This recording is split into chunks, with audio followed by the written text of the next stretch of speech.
You know the shit that triggers me, right? When it comes to crimes, it's always when the criminal would do something really dumb that I know I would do if I was to commit a crime, which is why I don't do it. But listen to me. Look at me. If you're watching this on YouTube, look at me. I'm talking about cheapskates here. I will make it make sense. So, as you can see, I didn't even wipe the wetness. I didn't even wipe the rain off my freaking arms. Nor did I dry my hair. That's a different story. So, I'm doing it out of principle. I went to the freaking gym, okay? Don't you see it? Don't you see it? My body has completely transformed. I went to the gym to do my deed. Then I went into the shower in the gym. Then I went out of the shower. I dried my fucking hair. In the shower, of course, when you wash your hair, you use shampoo, right? So then I went out on the street. It was completely dry. It was gloomy. It was disgusting outside, but it wasn't raining. Went onto the bus because, I worked out so hard. Make it make sense. But I make this short. Cut this short for the love of God. No, everybody switched off by this point already. By the time I got out of the bus, did you hear it? No, because of this mic. You would have heard it if it wasn't for this mic. It's freaking downpour outside, which they can see it on you. You are reflecting that it's raining because you haven't changed clothes either. Listen, this was my outfit for the video. I was prepared. What I'm driving at is that I'm a cheapskate, okay? Had I known it will be raining, it will be a downpour outside, would I have washed my hair first of all? No. Would I have wasted shampoo? Shampoos are expensive, okay? No. This is the level of pettiness. This is the level of cheapskate we're talking about. Shampoos are expensive. Okay. I mean, they kind of are if you want a good one. And now this is it. I look nice. I look decent. And now this is what you're dealing with. My point was that I would probably be a cheapskate person, and that is how I would get caught. And that is also one of the many reasons why I'm not committing crime. I'm gonna go try to dry a bit, have a snack, and then I'll come back and join you. So yeah, let me just use a towel on me, and I'll see you in a bit. The equivalent to cut me some slack, or the synonym really, would be something like give me a break. Like, I'm not emotionally ready to wash this load of dishes. Just cut me some slack for the day. I'll wash them in a week. Totally not something I have used before to get myself out of washing a load of dishes. Like, yeah, let's just order takeout for the next couple of days. Why am I being attacked by my own hair? Why is this video so chaotic? Chaotic. Chaotic. Not chaotic, Maya. Not the coyotes, no. Do you know that first time I heard bygones be bygones, I did not connect that it's bygone. No, I thought it's an animal. I have never heard called bygone, like bison, but just bygone. Wow, you wanna just tell everybody about every single time you thought of something super dumb, or you wanna continue with this, yeah? Cut some slack. The origin. There's a couple of versions here, just like with many of these stories. So, the origin of the phrase can be from docking of the ships. In these situations, giving some slack would mean loosening the rope. So, cutting some slack could either be the metaphor for rope or most likely for cooperage. So coopers would maintain a stock of two different qualities of staves that they use to build barrels. I put it on the screen because I had no idea what staves were either. It's basically like the wooden boards that the barrels would be made up of, so they were of different qualities. And that would mean that high quality staves for barrels were used to hold water, and low quality slack slaves would use to hold dry goods. So in those cases, when coopers would say, cut me some slack or slack staves, the supplier would understand that the quality expectations is significantly less. There's another possible origin in which slack means just the coal dust that is left over after the fire and after like the good bits of coal are taken. In this case, slack refers to just low quality coal, yet again, that is hard to manage and hard to use to produce a steady fire. And in these instances, people could say either cut me some slack or mix me some slack when they wouldn't be able to afford high quality coal and they still wanted to stay warm. Basically, what we could see from these origins is if you are cutting some slack, you're downgrading on yourself. You're giving yourself a break. You aren't doing the most. You aren't the hardest working person in this room. You know how you can change that? You can follow me on the socials, that BAMN pod across the pond, across everywhere, and then my personal socials are Maja's Meltdown. Again, across the pond. Because can you guess why? Did you not figure out how chaotic this was? Okay, now on to the case of the day. Let's start with the pickup artist. Number one. Let's do the mic switch and let's play the intro tune. Let's do it. Okay, okay. You're not okay today. You are not okay by any means necessary. What is not?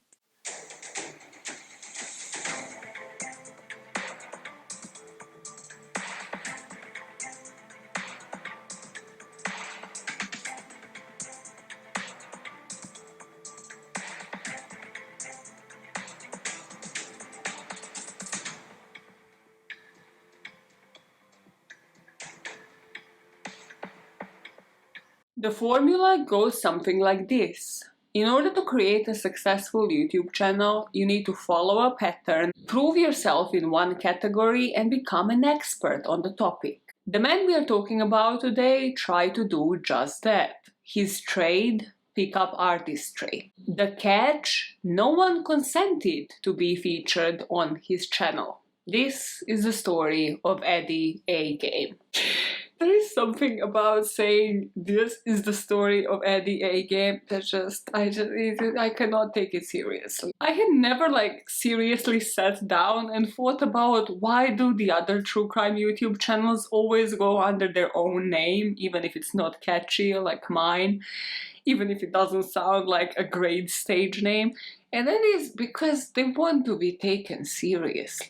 People I will be talking about on the podcast this month just never got that memo. They just skipped right past that page in my book. What was that girl in the back? Who are the people? What kind of podcast? Okay, cool. Well, I'll loop you in now that you are so interested. I'm talking to myself, yes. The podcast is called By All Means Necessary, and if you thought this channel is relaxed, you're really gonna love that one.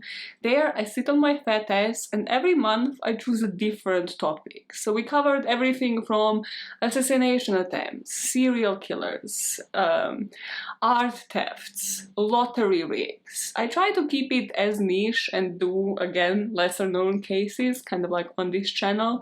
And this month we are covering pickup artists. So I wanted to feature one of those cases here because, first of all, not many people, possibly not really anybody that I know or have seen on YouTube, have covered these cases in a true crime style where they just sit in front of a camera and tell you about a case.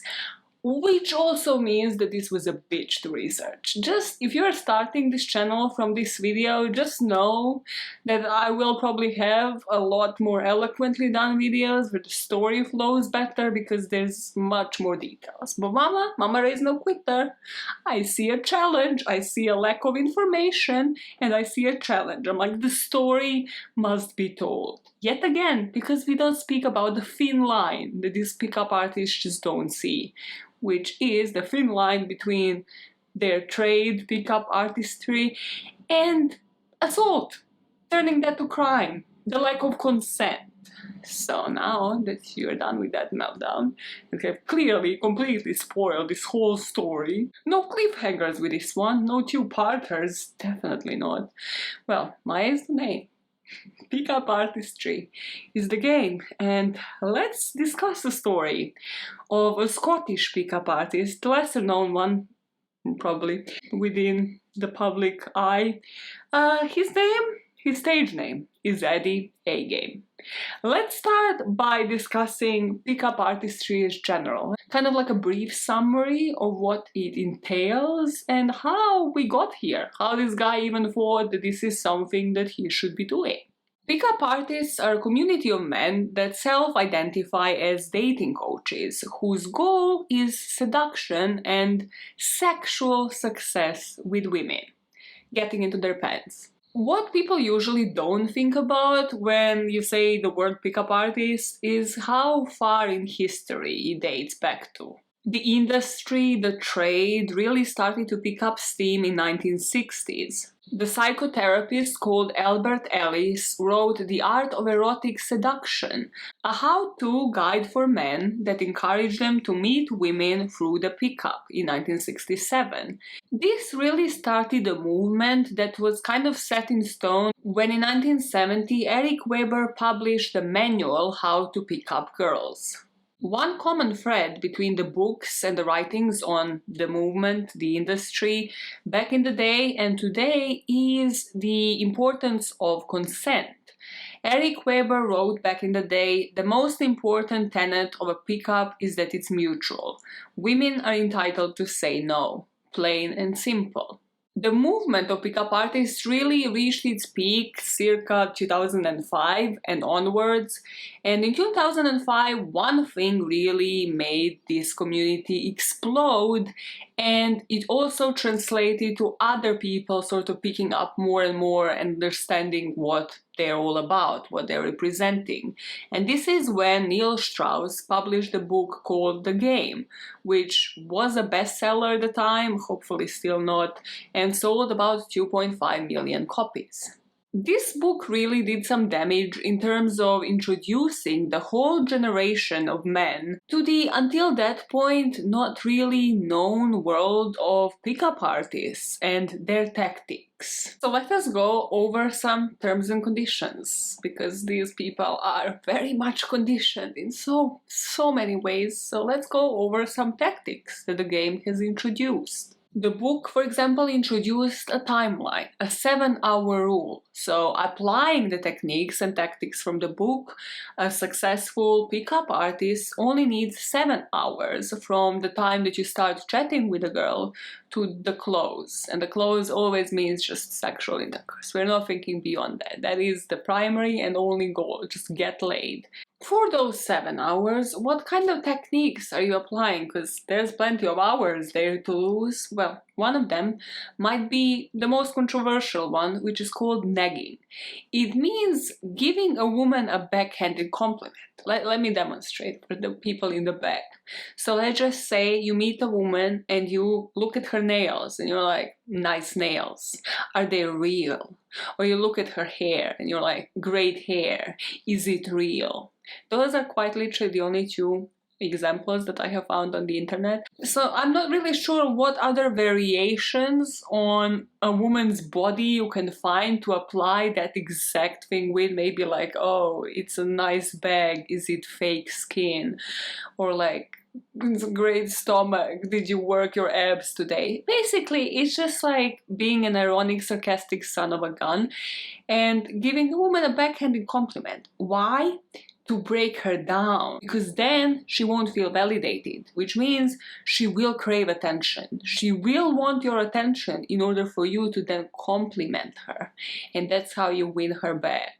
You know, breaking her down in order to build her up like every single psychopath has ever done. Yeah, that technique. One of the most famous techniques would be peacocking, and it means standing out, being flamboyant, wearing a top hat, wearing like some flashy jewelry or watches, making sure that you have as many of those items on you and that they make you stand out for a woman to notice you in the first place. Peacocking, is this like showing off? Yeah, peacocking is like the way peacock. What kind of girls does this work on? Like, what kind of girls are Britney Spears. No, here's the thing. Britney Spears in an interview, but what kind of chicks are these guys pulling on Sunset Boulevard? Very good question, Jessica. Thank you. What kind of girls? It works. I went kind of all over the world when I was kind of in disguise as this and did it. Every country and the same stuff works. Really? The same social dynamics. Here, should I give you the basic broad strokes? Yeah, real quick. Give us the broad strokes. Yeah. All right. So instead of walking right to the person you're interested in, hitting on her right away, you approach the whole group. You win over the group of people. You almost push her away a little bit. If she's hit on a lot, physically shove her? Mentally. All right. You say, oh my God, is she always like that? How do you hang out with her? Oh my God.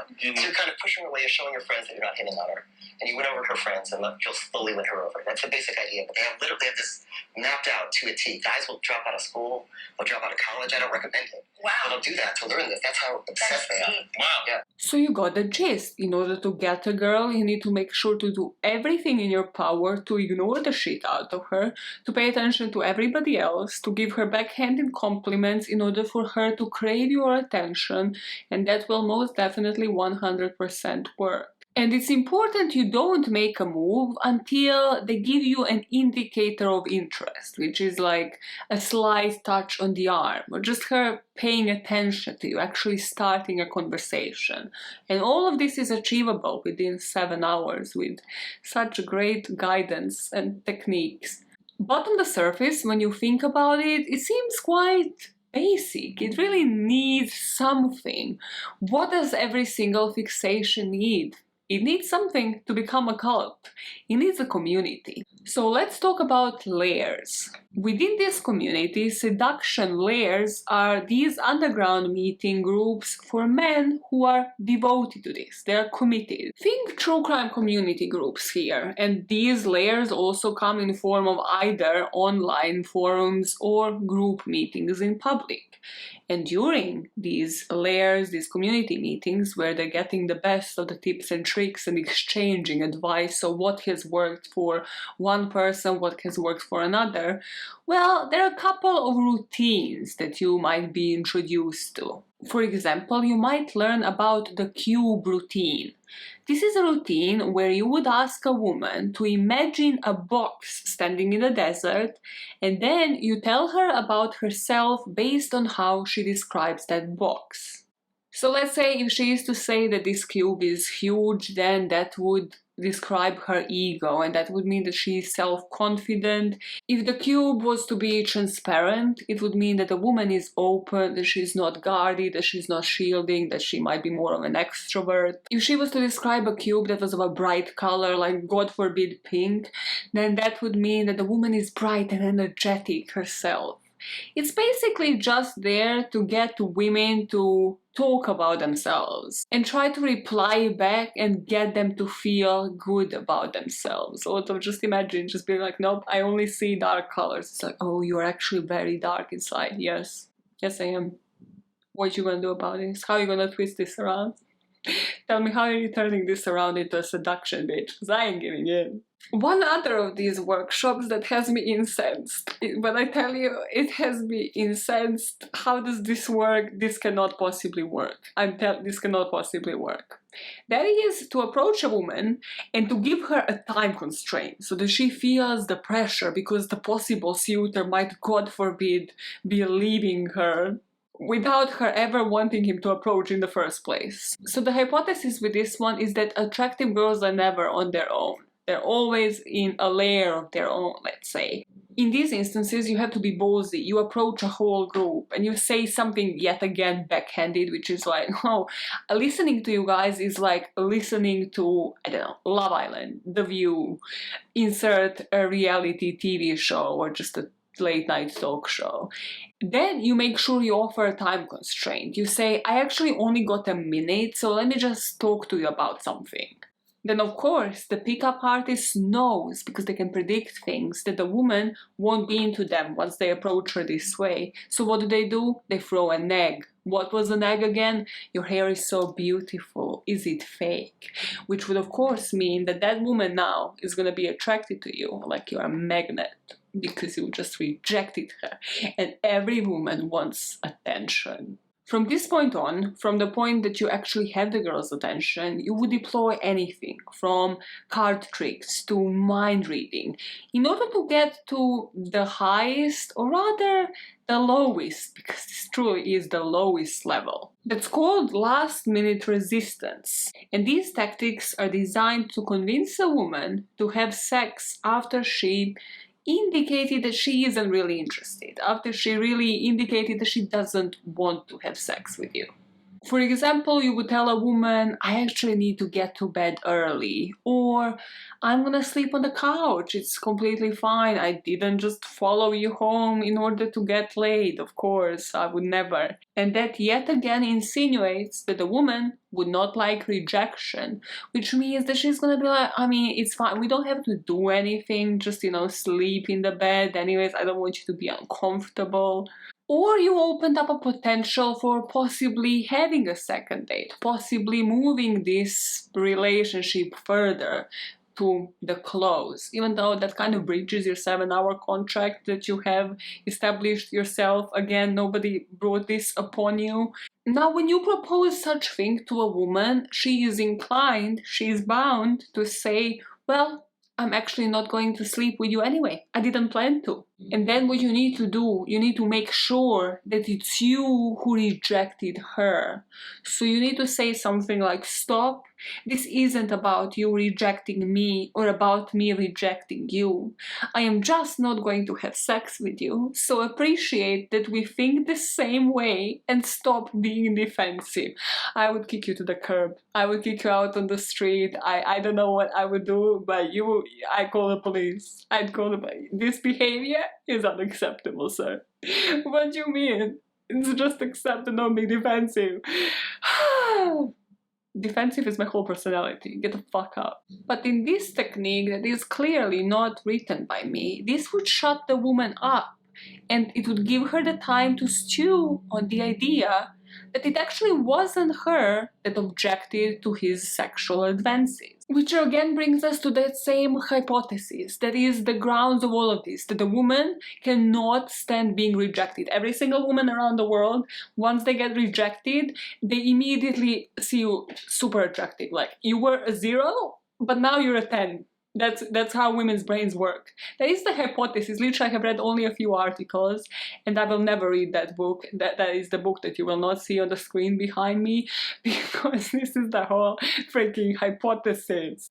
Like, give me something else. How can you get triggered when women say all men are the same, when technically everything you have said so far is that all women are the same, and they all react the same way towards rejection? Supposedly, though, let's pretend for a split second that this worked.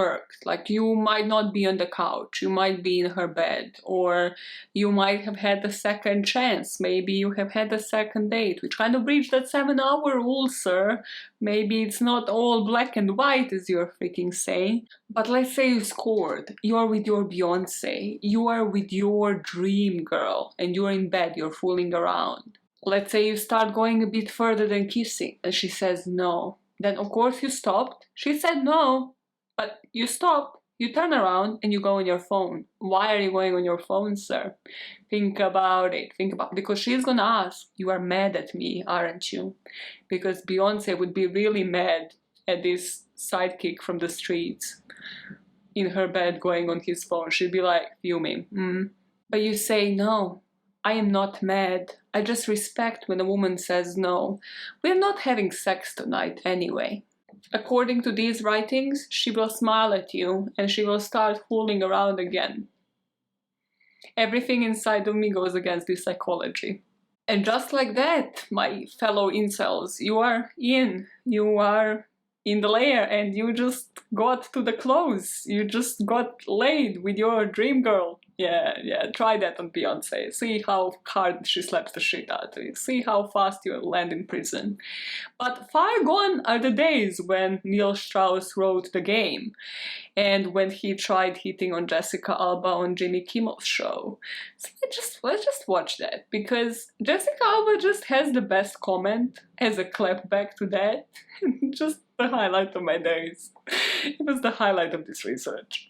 So if I was to ask you to name 3 things about yourself that would make me want to get to know you better, and none of them can be about your looks or what you do, what would they be?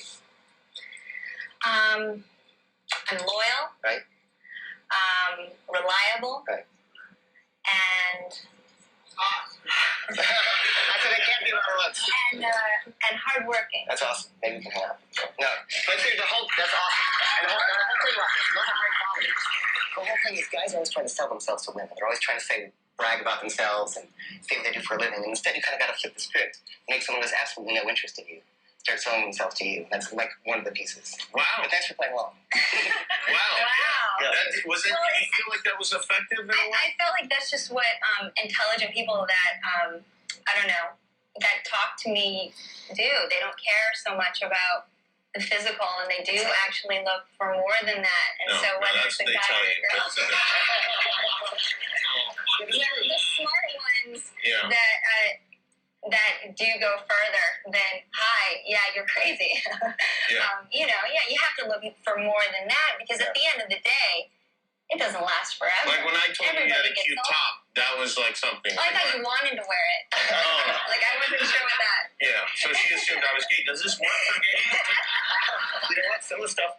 And just like Jessica Alba said in that video, you just gotta be intelligent, see beyond the looks, and find a common topic. Find a team and build rapport.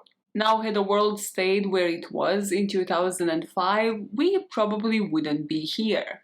But one particular layer, one particular community, if you wish, really tapped into exploiting the pickup industry and making a team out of it, making a pattern out of it. Because what website that will later turn into an app was also invented in 2005 at the height of this pickup industry? It's the very website that you are watching this video on. It's YouTube.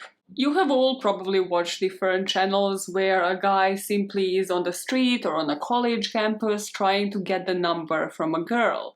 And instead of these backhanded comments, well, yesterday I listened to one where they first ask her for her email, and then of course she's like, I don't really use email like that, like why are you asking me for my email?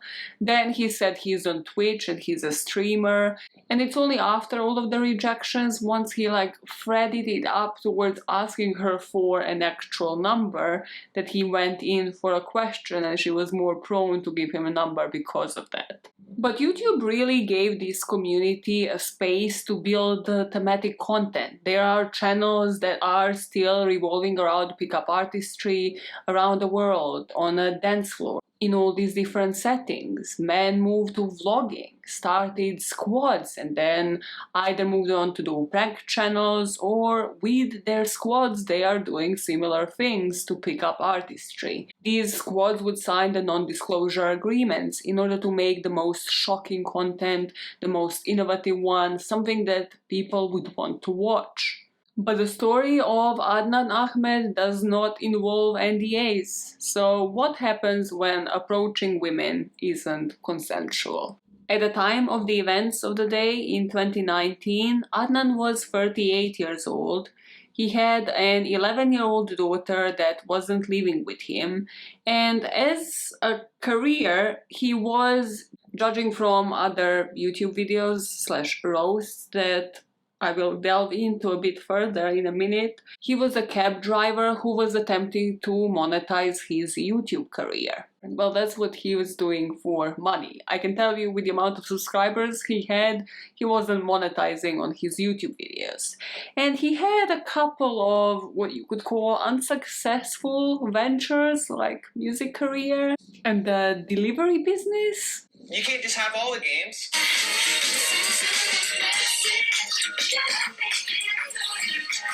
This video was the video that proved how much of a geek Addy A Game really is. Or Hydra. Or Admin. He's got way too many names. I don't know. Look at him dance.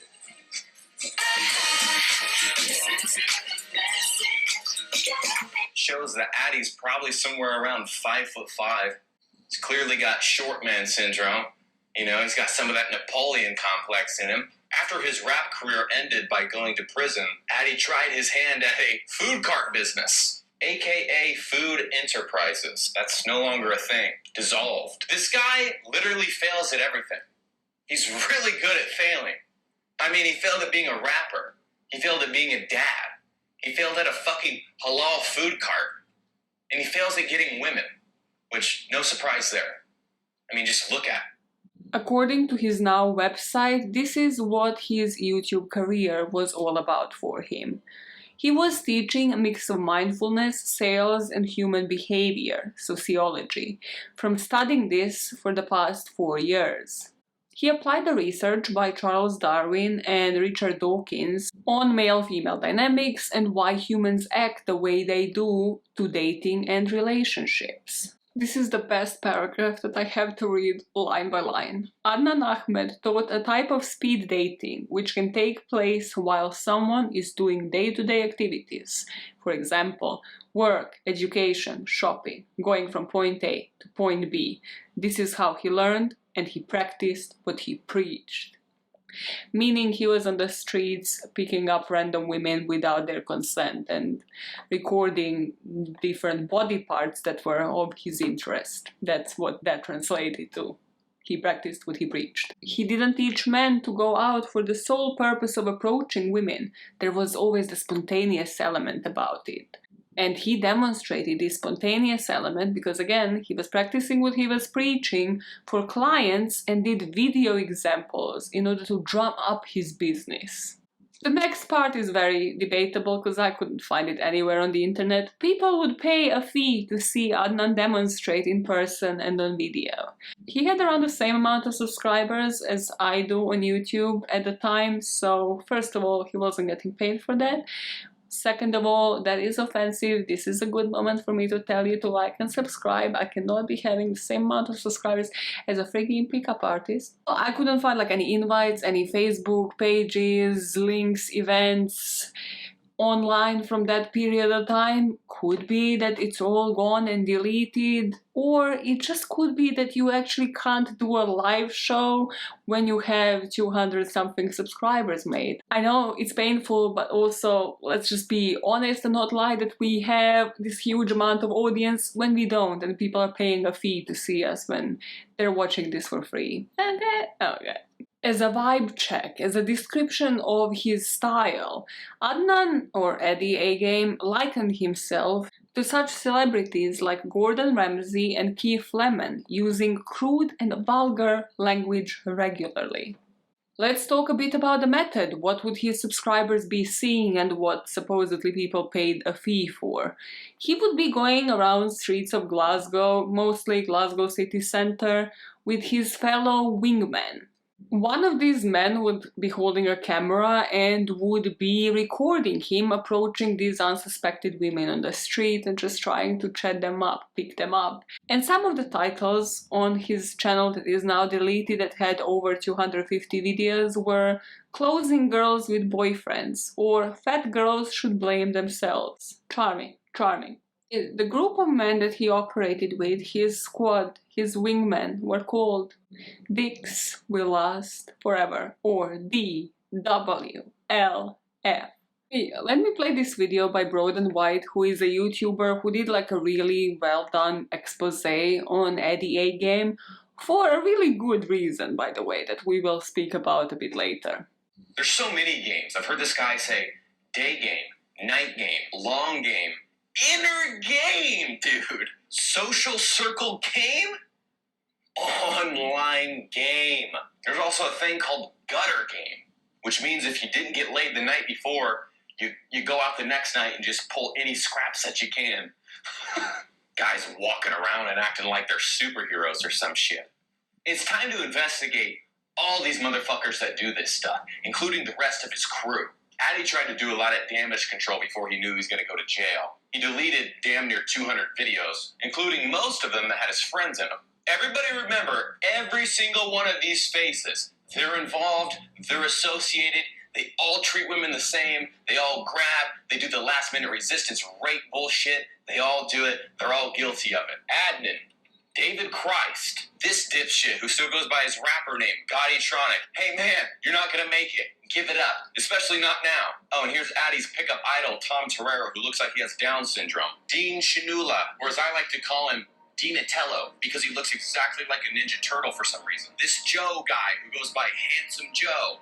Fuck off. Cal the Suit, another dumbass nickname. How old are you guys? And you got nicknames? Holy shit. Lil Dick Timmy, who looks like he's 14. Everyone give it up for this 14-year-old. At least he's got a boner. There go bust a nut then, huh, little Dick Timmy? Why not on some of them high schoolers that you guys chat up all the time? Here's David Christ getting on that 17-year-old action. I like the glass. It's very look dangerous, but cool at the same time. So you are Croatian? Yes.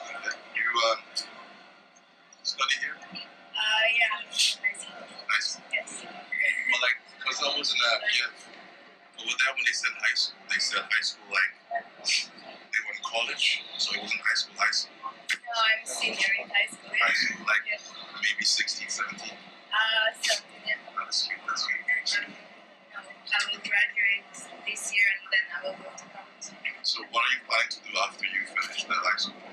In his videos, his crew and Adnan himself would deliver advice in different tutorials and would motivate his followers by saying inspirational things like, the reason you're doing it is to get laid. Only the brave get laid.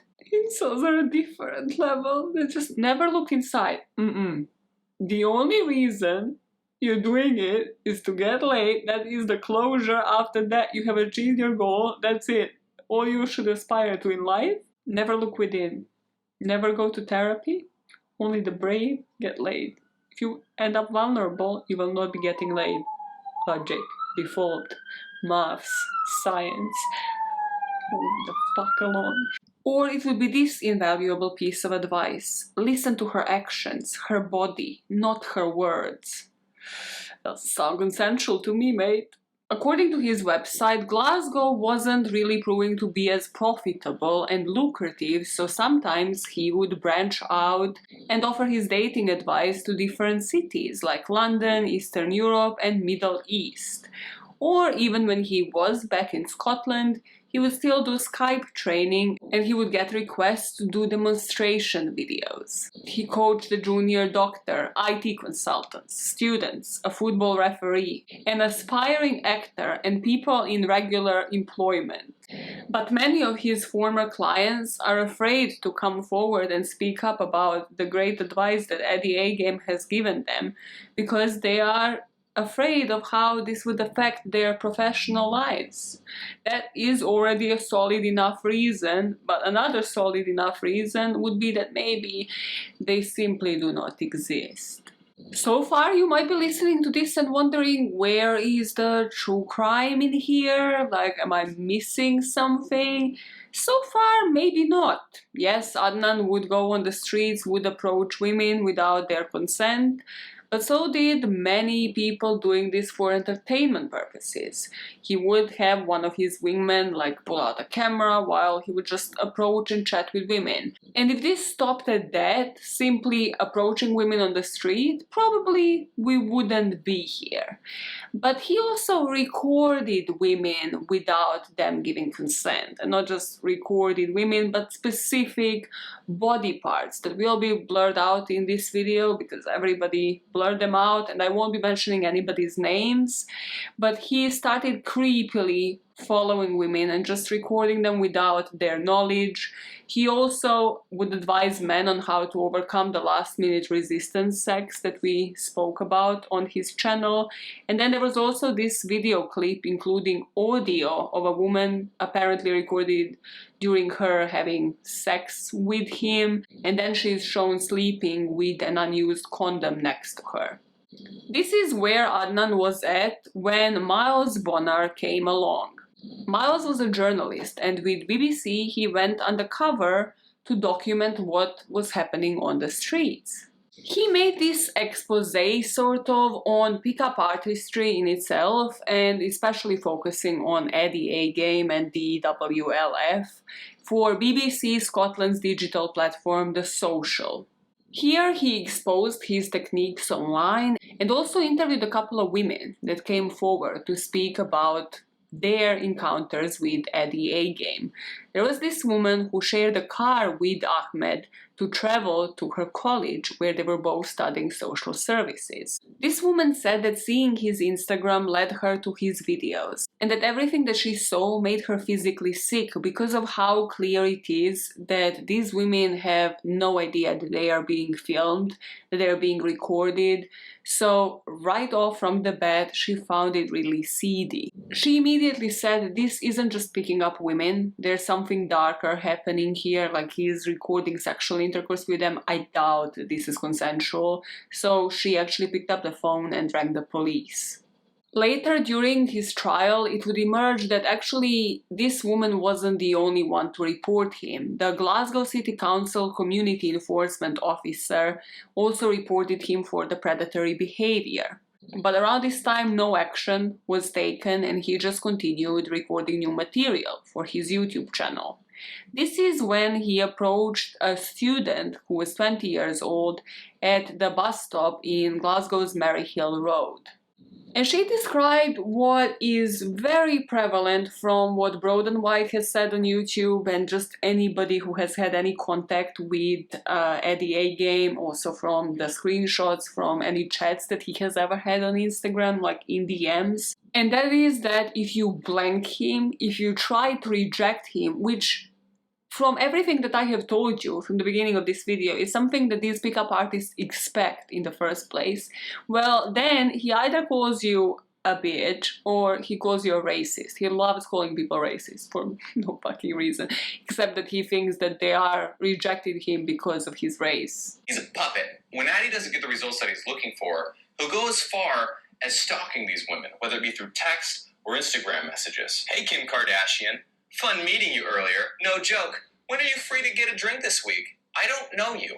Get to know me. Do you drink red or white wine? And when he doesn't receive a response and it pisses him off, he says, "Good morning, you racist." Because the guy is so dull that he has to call people names that don't make sense. Convicted child molester. Racist. Bro, you're both of those things. You hit on 15-year-olds, and you also call people spics. Hey girl, random but cool to meet you. Are you always so friendly to new people? Addy, you've been kidnapped? Tell them I'll pay the ransom. Half a year later. Shag? Around this time, because the police isn't taking it seriously and he's still trying to self-promote, he puts a comment on Broden White's channel, who was a smaller YouTuber at the time, sort of trying to like self-promote his videos. And Broden goes onto the channel to like interact, probably, to just like respond to the content, and sees the type of content that Addy A Game posts on his channel, and he decides to make a video about it because he finds it alarming. He sees all of the red flags that we all see. This escalated for Addy because we know he cannot take rejection, and we know that he ends up calling people racist or just backfiring after any form of rejection. So he spun this off and just started putting rows of Broden White on his YouTube channel. But he didn't stop there. He did so much damage with this guy. He created fake profiles. He created fake YouTube channels in order to give like his spin-off channels more subscribers. Then he started using Broden's friends and family pictures, creating Instagram meme accounts mocking the guy, and finally presenting him as a child molester. I've still got it. Up until this point, what Addy had done was taken a video of mine, which is privated now, where I spoke about having to change my channel name. The reason I made that video is not important. But what is important is that this dipshit took that video and cut it up to make it sound like I was calling myself a convicted child molester. Child molester, like black cock and trannies. Which he's gone on to use as an insult and tried to tell the world that I'm a convicted child molester. Just goes to prove that his humor's dog shit. I don't know anyone who goes that far to make a joke and call somebody a convicted child molester and make a video about it. Which this isn't the only time he's done that. There's multiple videos of him calling me that. He also has videos on pedophiles. Bearing in mind that this dude has been accused of being a child molester before, and he has this on his channel. This sex-starved gay boy is in denial about his sexuality. There you go right there. Kids again on your video, dog. What's wrong with you? Fuck this child molesting, black cock loving, tranny chaser, Broden White. He's a convicted child molester and is banned from the UK. He can't get into the UK because of that conviction, and he has to prove otherwise, man. That's the rumor that's going around on the internet. I don't know if it's true or not. I'm just going with what I hear, man. This girl right here. Brodan White is not a child molester. As far as I know, there is no evidence to suggest that Brodan is a child molester of any kind. Trying to, like, get me in trouble or something. Trying to taint my reputation, which is slander, which I could have easily sued him for and definitely won. Not that he knows that. The guy's fucking stupid. He's got an IQ of about 4. And let's not forget, this is his first response video to me ever. It's all just jokes, right? It's all in good fun. This video is done in good fun because Brodan roasted us and we're roasting him back. I told him before, if you make a response video and try to go back and forth with me, you're going to lose. I'm better than you at this. Don't try and beat someone at their own game. I don't try to beat you at fucking night game. Night game! Well, that's a typical socially conditioned young man, though very pleasant in his manner. That statement right there. Not only is that a huge issue with Addy here, but pickup artists in general. Well, they'll group together people who don't agree with their ideology on getting as many girls as possible is the best way to become an alpha, or whatever the fuck they think. Then they'll call you a beta, an incel, you name it. Behave like an asexual, friend zone, beta male. You will not be attractive to the hot girls you are trying to get. He wants to talk about being socially conditioned while he's trying to socially condition guys to practically become sexual predators. How to girls in alleyways and public toilets. Sounds outlandish. There was another woman who spoke to BBC and also at his trial, who was just walking home through the city centre after finishing her shift when Adnan approached her, and she was only 17 at the time and Adnan was 37. He started chatting her up by asking her is she Russian, to which he continued to mention that when he was in Ukraine he had hired prostitutes and that this girl, this 17-year-old girl, would be better than prostitutes. She just said like she started freaking out and immediately jumped on a phone call with her mom to try to like distance herself from him because she knew that she will be on this bus stop waiting for that bus. So she just jumped on the phone call and just pretended like he doesn't exist.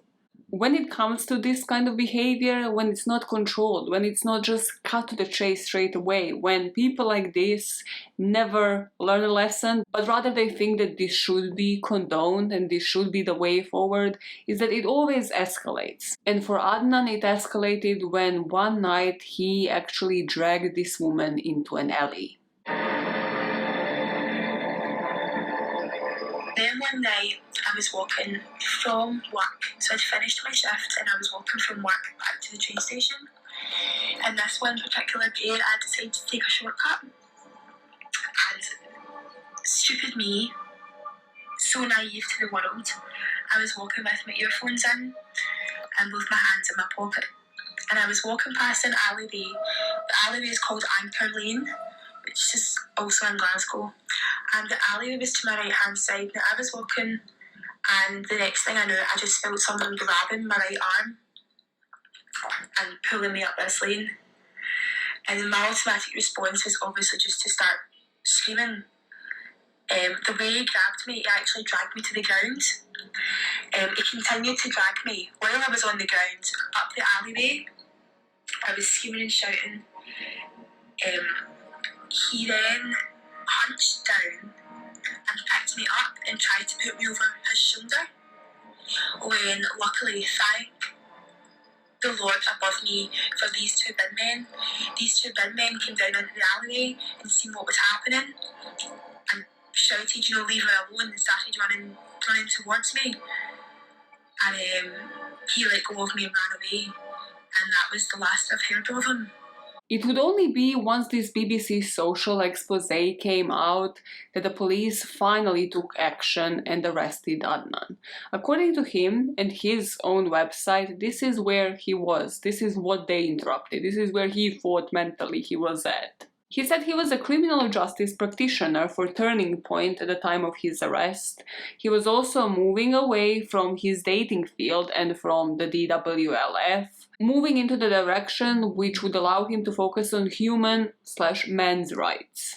He planned to expand DWLF into representing men who were wrongfully accused of crimes they didn't commit. It was just that the luck would be that he would be the man in the exact same position, wrongfully convicted, that is. He had plans to study criminology in his 4th year of university, which I don't understand, because he was doing social services, so he planned to switch so that he graduates in the 2nd degree, but sure, okay, Adnan, whatever you say. At the time of his arrest, both his employment and his studies were terminated because of the media scandal, and he planned to use his BA, his bachelor's in business studies, and then this new degree in criminology. This man has done, I don't know what these studies are, where he does another degree every single year, but sure, he has all these degrees. So he planned to combine all of these areas, business and criminology, and take DWLF in a different direction.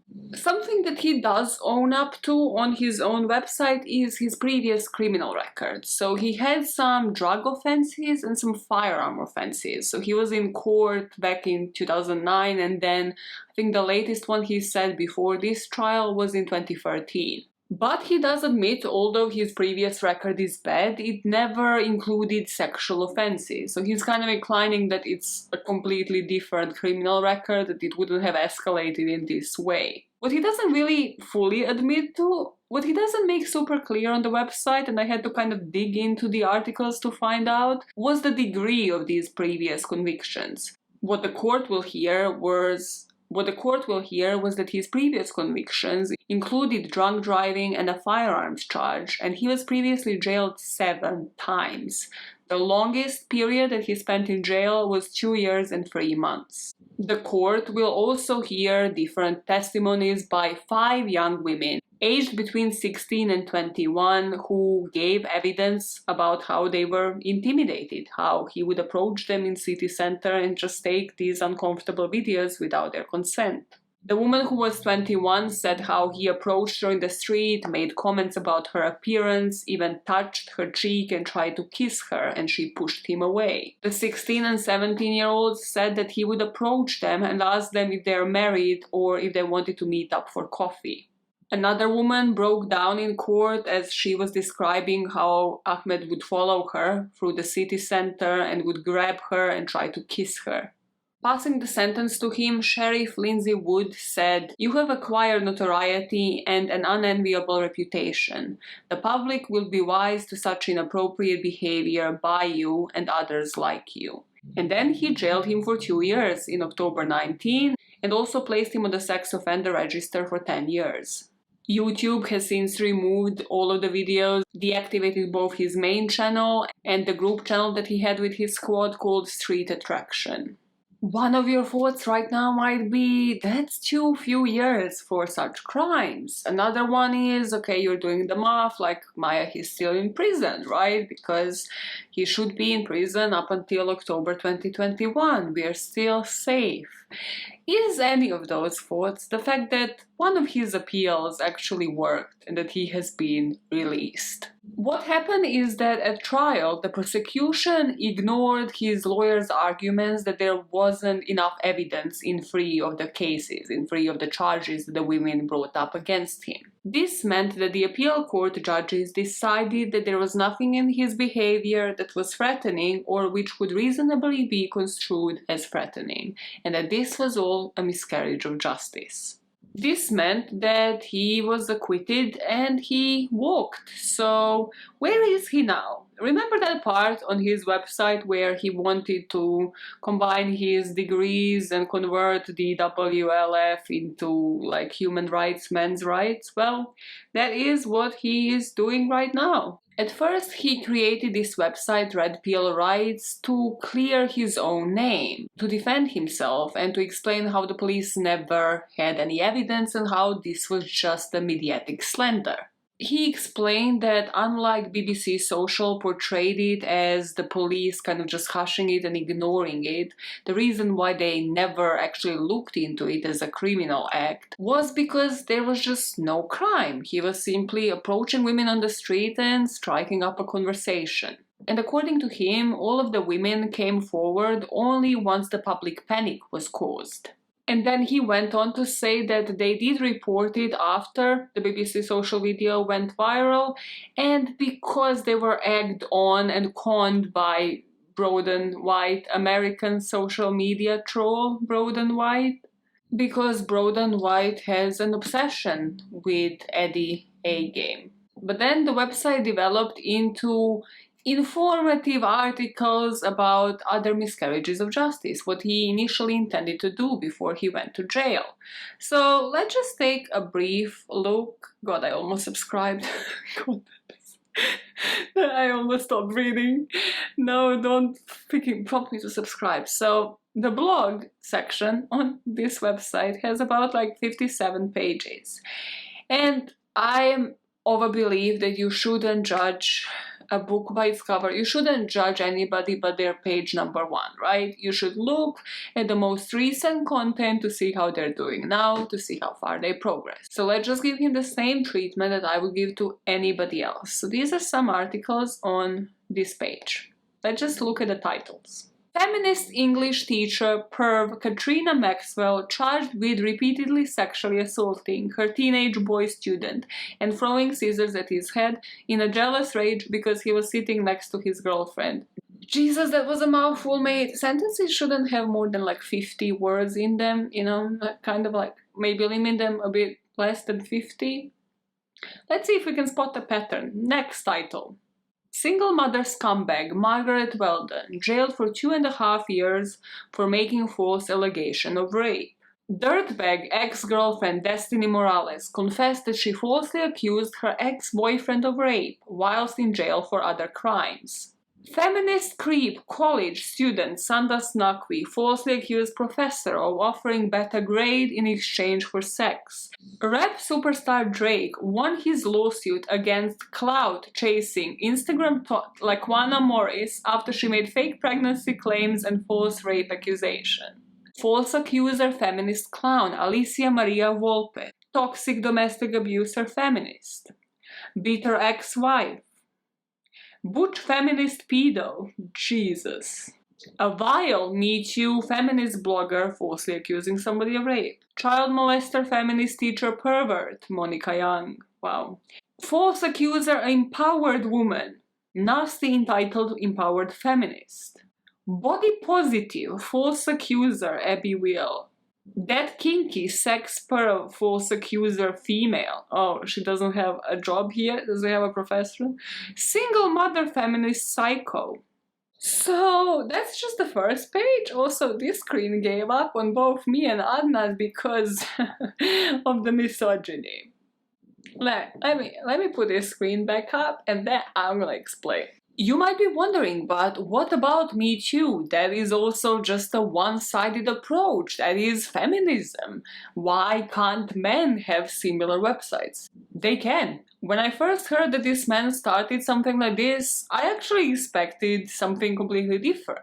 As you know, I on this channel have done that video on Criminal UK, the falsely accused case, done a deep dive on different forums as to what you can do once you're falsely accused in order to clear your name. I was truly expecting something like this. Not copy-paste articles, not some brief-ass articles with these catchy clickbait titles calling women 10 derogative terms in the title in itself.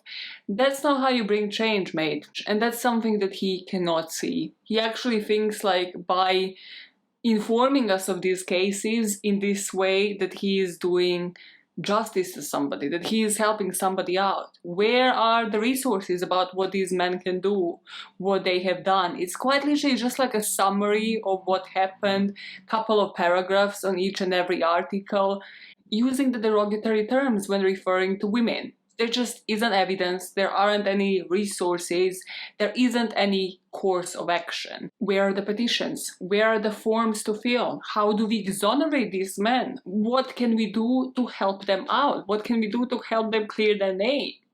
And by searching for like his different blog posts, I of course came upon one of Chris Brown being falsely accused of rape. And what it showed me is yet again just like a consistent pattern in this video, which is what Adnan really struggles to see through his own criminal career is the clear escalation that Chris Brown should have spent much more time in prison. And when somebody brings up an aggression charge against him, we should believe the victim, because there was a pattern in the past where he had been aggressive, because there was a pattern in the past where he was escalating in that direction.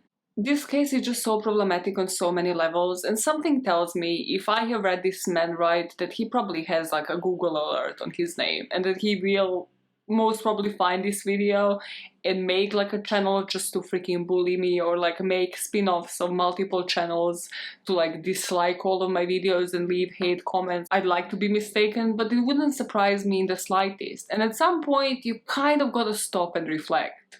You gotta reflect whether you are just projecting all of these insecurities onto somebody else. You gotta reflect on your own history and how it led up to who you are today. And at some point, you gotta stop, you gotta pause and think whether this website that you have created under the pretense of fighting for men's rights is simply there for you to continue your agenda of slandering women. And one final note on Addy A Game and just pickup artists in general, something that they never think about is when you approach somebody without consent, without them signing the NDA, that person might have already experienced that kind of harassment. That woman might have already been harassed in the past. You never know how they are going to react, which puts you at risk because you don't know what you're approaching, what you're about to deal with, but also risks you re-victimizing somebody. And that's just something that they don't think about. They don't think about these people as victims. It's that in reverse psychology that drives me insane, where it's like, no, never, you should never trust a victim. Victim is actually always there to be blamed. Let's just all blame victims all throughout. Yeah, she's responsible because she was dressed like this. It's her fault she was dressed like that. It's her fault that she was 17, 18. Why wasn't she older than that? Make it make sense. But that is the story of Addy A Game. Everything that I could find that was sort of factual, trying to make it as unbiased as humanly possible. Now let's just briefly discuss what could have motivated something like this. Here I think we neglect to talk about how the prospect of money is actually a powerful motivator, because Neil Strauss, for example, the author of the game, is worth 8 million. Then there is JT Tran, who is the Asian playboy, another pickup artist, who speaks at different universities about how Asian men can pick up white, beautiful women. And learning from him isn't cheap. His tuition costs around £1,400. Another guy that goes by Soul, whose name is Jeremy Bonney, charges $1,500 a head for 8-hour seminars. And if you want to join a 2-day conference that's called Love System Super Conference, you would need to cash out around £4,000. So the industry is booming, and with the industry comes the publicity. And with it comes the actual prospect of you getting laid, maybe even, God forbid, dating a popular woman, which would then prove that you are successful at what you do. You can then go on to hold these conferences, publish books, and further just profit off of it. One thing that I plan to further explore on the podcast during this month is why is the clothes just getting laid? Like, what happens in the aftermath of it? That's the part that I don't understand. Like, that can't be the end goal. Like, I mean, yeah, if you are an incel and if you are just trying to get laid, it probably is the only goal at the time and you're not really thinking long term. But I'm just interested in knowing whether there is a point beyond. Like, what if you want to have a friend with benefits? What if you actually want to date somebody? Like, is there a branch that, you know, studies that? God, imagine those techniques. Even those were a freaking headache in themselves. So that is the case of Addy A Game. Let me know what you think about this guy in the comments. Do you agree with the courts that there wasn't anything criminal there? Or do you think that, no, this is an actual clear progression and this man hasn't really changed his mindset much since his conviction?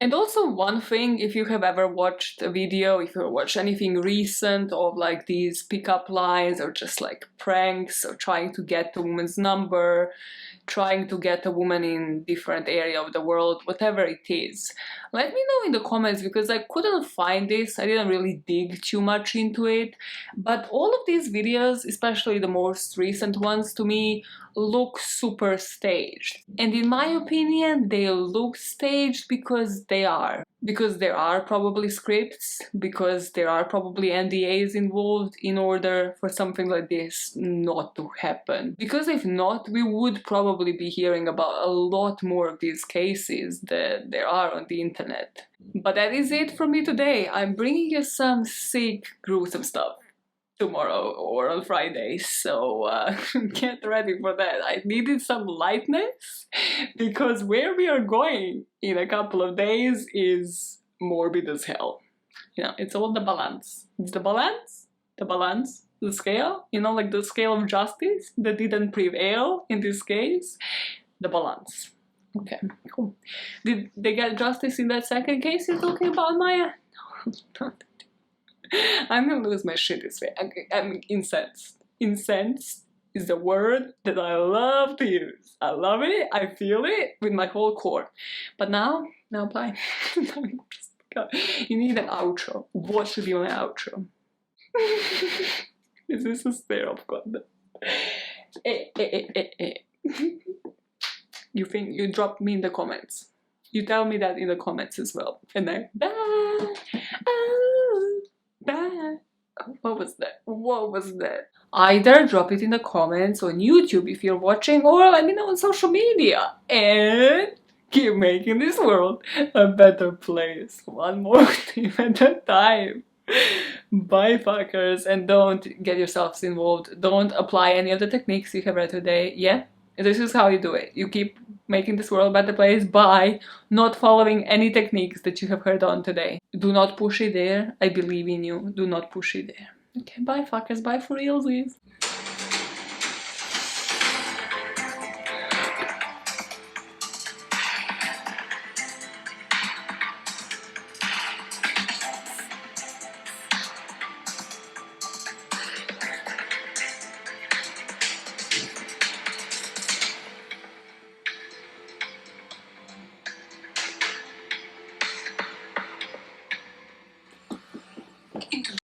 Test, mic test, a touch of distress. What do you mean a touch of distress? This whole channel is a touch of distress. Cars need to calm down. Like, I record only for a couple of hours. Come on, give me only for a whole day. That's it. I just need traffic to stop for a whole ass day. Touch of distress in this mess. Do it for the thumbnail. My do it for the thumbnail. Do your seductive face. What is your seductive face? I have never flirted in my life. I just approach a man. I'm like, hey, I want your seeds in me. I have never said this in my life. Please, just do a wink. Do a wink for a thumbnail, man. That's so disgusting. So disturbing. Do it without the sound. I beg of you, stop it. I don't wanna. Okay, just like this. Like a LinkedIn picture. No, your hair is wet. What are you on about? What was that? Oh, what was that? Just imagine me teaching at a pickup artist workshop. Like, ooh, peacocking. Just wink at them. Just winking always works. It's never in the history of lifetime. Winking has never worked. Just wink. Do it without the side, but I believe in you. Stop it. Stop it right now. No, if this is a thumbnail, I'm done. Everybody's done. They're doing works quite literally across the road. Let's test how that will sound. How irritating does this sound? And now you stop, duck, and now you're back on. Okay, how does this sound? Hello, hello, hello, hello. The show must go on, bitch. My cube is big, it's black, and that's the way I like it. I have a feeling this is not about seduction anymore. You know how these TikTokers are like fighting YouTubers, like actual physical fights for money now? Imagine, because we are, you know, same level according to YouTube and amount of subscribers. Again, I'm trying not to take it personally. This is not the invite to like and subscribe for me to have more followers / subscribers than a pickup artist. But please, I cannot be fighting. Who invented my? You started up to talk about a fight. I'm not gonna fight you. We're not doing this. Also, wait, what were you on about? The people that were fighting aren't even in the same range. It was that guy, Broom guy from that family vlog and like some TikToker. They're not even in the same like industry. And then there was what? Jake Paul and the actual professional boxer. What are you? Yeah, you're not. No. The fight is not happening. The fight just came as a product of my imagination and is not happening. I'm not fighting no pickup artists. It's Maja versus incels. In a boxing ring.